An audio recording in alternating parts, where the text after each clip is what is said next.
So it's got some standard AA batteries and AAA batteries. So to test them, just put it on volts. You got the positive at the top with the button. The top's always the button. The positive's always the button, so put the negative at the bottom, positive at the top. You're looking for around about 1.2 volts. So that's 1.4, so that's fully charged.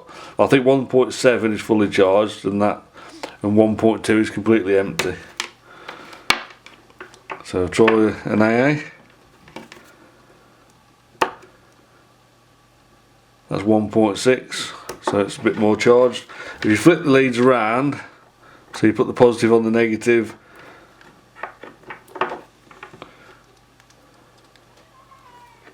and the negative on the positive, you'll see you get that black line there, which just tells you the leads are reversed. So 1.6. If you flip it around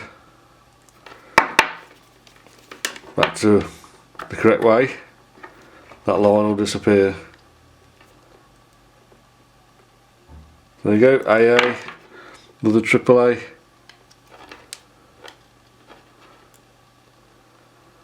So you're looking for like 1.2, that means it's about flat.